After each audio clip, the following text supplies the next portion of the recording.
ஒரே இரவில் 7000 பேரை கொன்ற ஒரு கொடூர மனிதரை பற்றி பலரும் அறியாததும் துரதிர்ஷ்டவசமானது. அவருடைய செயலால் அவர் வங்கதேசத்தினுடைய கசாப்புக்காரன் சொல்லித்தான் அழைக்கப்பட்டிருக்கின்றார். அந்த கொடூர மனிதருடைய பெயர் டிகா கான். அவர் பாகிஸ்தான் ராணுவத்தினுடைய ஜெனரலாகவும் முதல் ராணுவ தலைவராகவும் இருந்திருக்கின்றார்.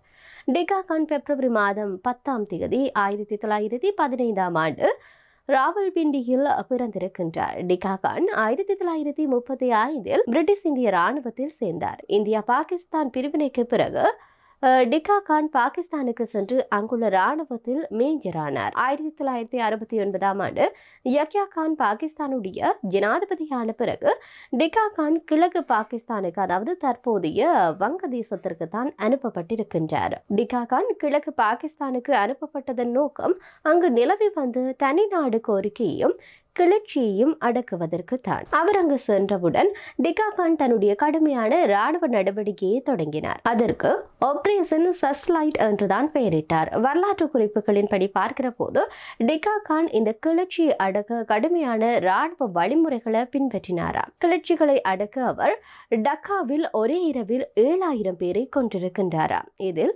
குழந்தைகள், முதியவர்கள் மற்றும் பெண்கள் அடங்குவதாக கூறப்படுகிறது.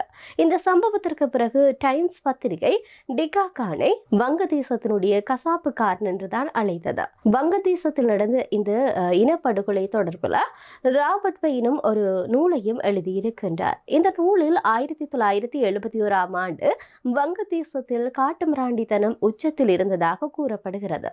இங்கு வரும் 9 மாதங்களில் 2 லட்சம் பெண்கள் மற்றும் சிறுமிகள் பாலியல் வன்கொடுமைக்கு உள்ளாக்கப்பட்டிருக்கின்றனர். இந்த இனப்படுகொலை சம்பவம் தொடர்பாக அனைத்து குற்றச்சாட்டுகளும் நிரூபிக்கப்பட்ட நிலையிலும் உலக நாடுகள் கண்டனம் தெரிவித்த போதிலும் பாகிஸ்தான் ராணுவத்தில் டிகா கானின் அந்தஸ்து தொடர்ந்து உயர்ந்து கொண்டே வந்தது. அவருக்கு பல பதவி உயர்வுகளும் கிடைத்திருந்தன. மார்ச் மாதம் 1971இல் அவாமி லீக் தலைவர் ஷேக் முஜிபுர் ரஹ்மான் தலைமையிலான பிரிவினைவாத இயக்கத்திற்கு எதிராக ராணுவ ஆட்சியாளர் ஜெனரல் யக்யா கான் ராணுவ நடவடிக்கைகளுக்கு உத்தரவிட்ட போது கான் அப்போது கிழக்கு பாகிஸ்தான் என்று அழைக்கப்பட்ட பகுதியில் ராணுவ தளபதியாக கூட இருந்திருக்கின்றார். டக்கா சம்பவத்திற்கு பிறகு வங்காள பிரிவினைவாதிகளை பாதுகாக்க இந்தியா முன்வந்தது.